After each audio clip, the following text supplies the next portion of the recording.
What if I told you that the woman once called the most beautiful in the world was also one of history's most overlooked inventors?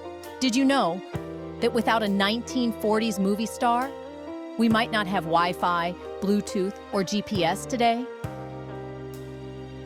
Hedy Lamarr is often remembered as one of the most glamorous actresses of Hollywood's golden age. But what many don't know is that she was also a brilliant inventor. While the world admired her beauty and acting skills, she was secretly working on groundbreaking technology that would later become the foundation for Wi-Fi, Bluetooth, and GPS. Her story is one of genius, overshadowed by fame, and a reminder of how history often forgets those who don't fit the traditional image of an inventor.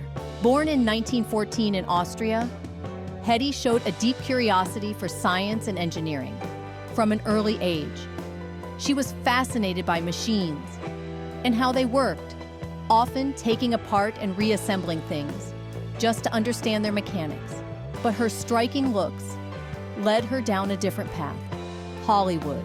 After starring in European films, she moved to the United States and became a household name in the 1930s and 40s, appearing in major productions and earning the title of the most beautiful woman in the world. But beyond the silver screen, she had a sharp, inventive mind. During World War II, Hedy was deeply troubled by the increasing danger of radio-controlled torpedoes being intercepted by enemy forces.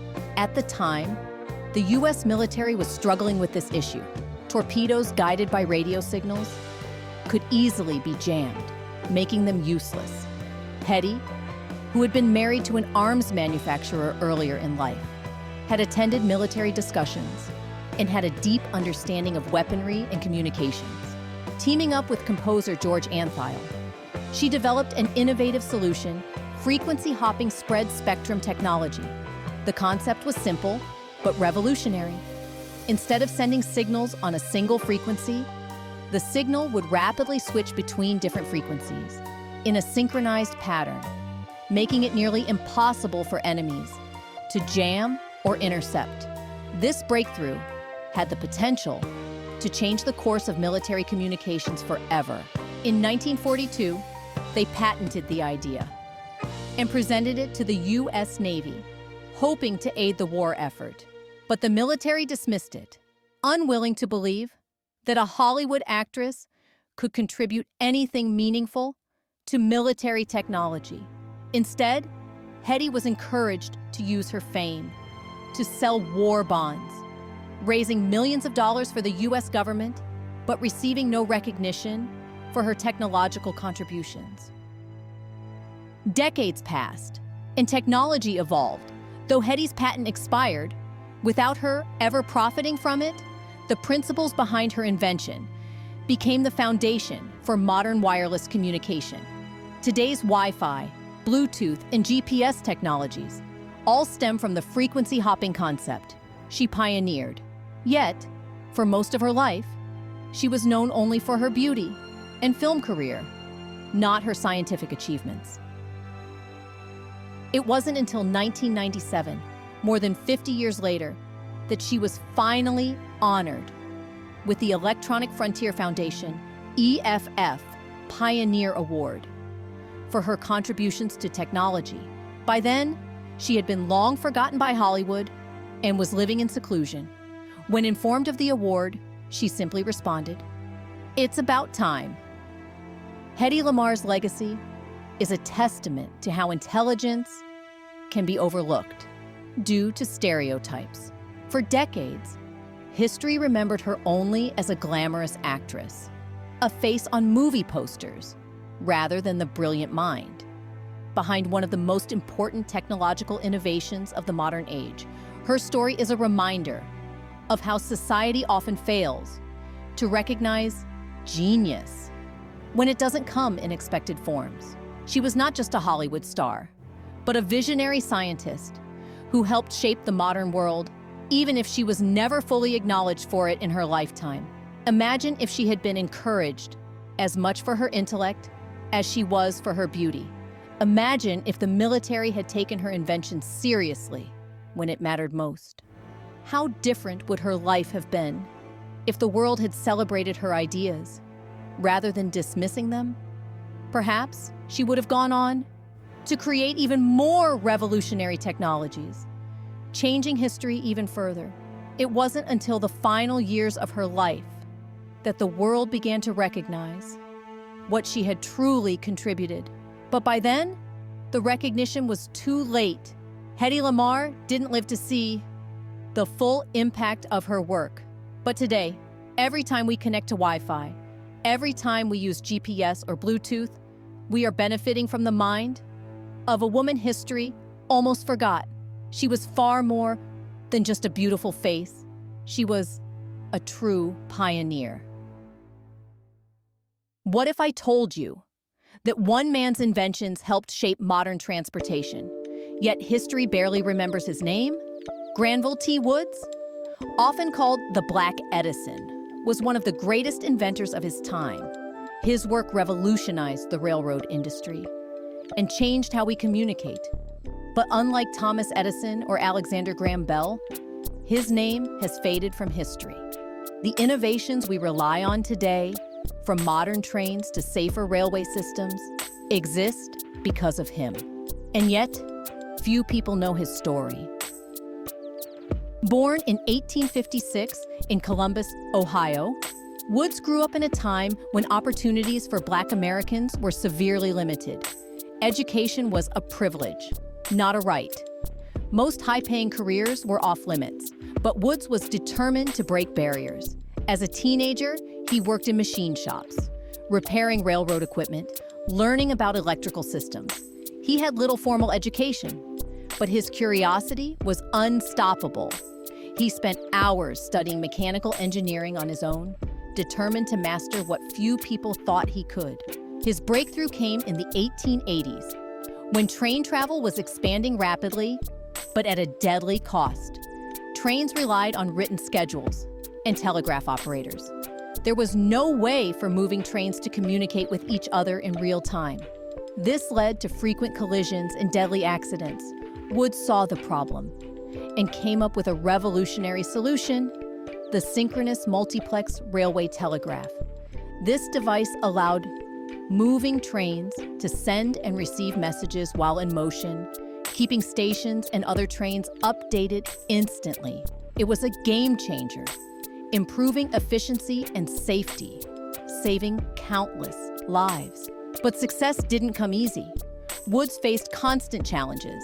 Many of his patents were stolen, copied, or challenged in court, including by Thomas Edison himself. Edison even tried to claim credit for Woods's railway telegraph, forcing Woods into a legal battle to defend his invention. After winning the case, Edison attempted a different approach. He offered Woods a job at his company, but Woods refused. He wanted to remain independent, to work on his own terms. Still, being a Black inventor in the late 19th century meant recognition was rare, and financial success was even rarer. While major companies profited from his ideas, Woods struggled to maintain his own business. By the time he passed away in 1910, he had transformed the way railroads and electrical systems worked, but remained largely unknown. Unlike Edison, Bell, or Tesla, he was never celebrated in textbooks or widely credited for his work. Yet, his inventions are all around us. Every time a train avoids a collision, every time a subway car is powered by a third rail, every time public transportation runs more efficiently, we are witnessing the impact of Granville T. Woods. He was a self-taught engineer, a brilliant inventor, and a man who refused to let society define his limits. His name deserves to be remembered. What if I told you that the man who invented television died in near obscurity, while others took credit for his work? Philo Farnsworth was a genius who revolutionized how we see the world. His invention, electronic television, changed entertainment, news, and communication forever. Yet, despite his groundbreaking contributions, his name remains largely unknown. Unlike Edison or Bell, Farnsworth never became a household name. Instead, he spent his life fighting for recognition in an industry that profited from his genius while leaving him behind. Philo Farnsworth was born in 1906 in a small log cabin in Utah. He grew up in a world without electricity, but from an early age, he was captivated by science. As a teenager, he devoured scientific magazines, took apart mechanical devices, and dreamed of creating something revolutionary. Then, at just 14 years old, he had a breakthrough idea: an electronic television system that could transmit moving images.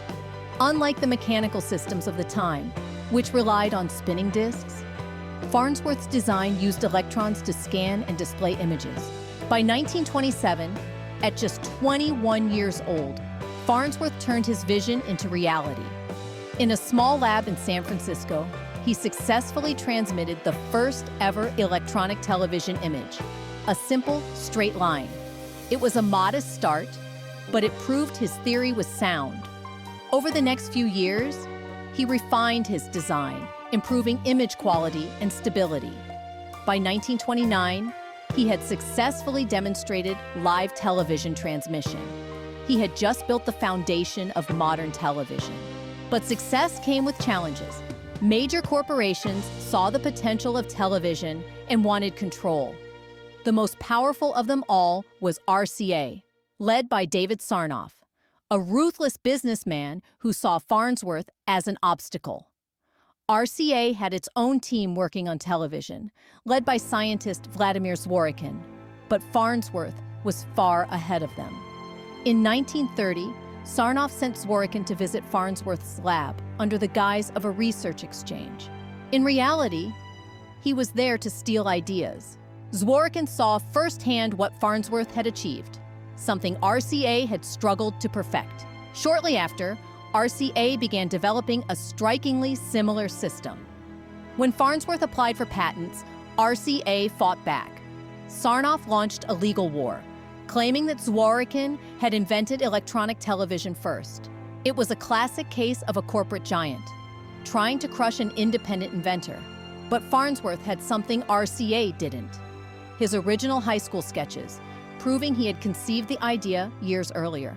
In 1934, the U.S. Patent Office ruled in Farnsworth's favor, officially recognizing him as the inventor of electronic television. It was a major victory, but the battle wasn't over.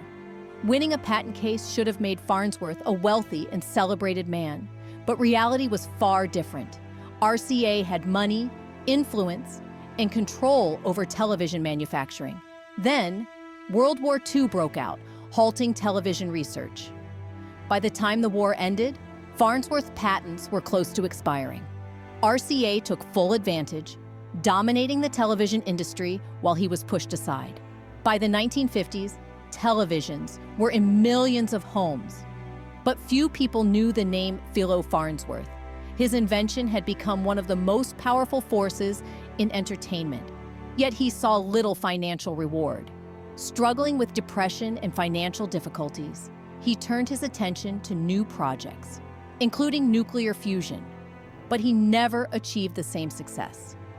By the 1960s, television had become a multi-billion-dollar industry. Farnsworth, the man who made it all possible, watched his creation thrive without him. He spent his final years largely forgotten by the world. When he passed away in 1971, his name was absent from history books. It wasn't until 2002, more than 30 years after his death, that Farnsworth was finally inducted into the Television Hall of Fame. But by then, television had already transformed the world, with few people knowing the story of the man who made it all possible. Every time we turn on a TV, stream a show, or watch a live broadcast, we are witnessing the legacy of Philo Farnsworth, a self-taught inventor whose brilliance shaped modern media. His story is a reminder that true innovators don't always get the credit they deserve, but their impact is undeniable.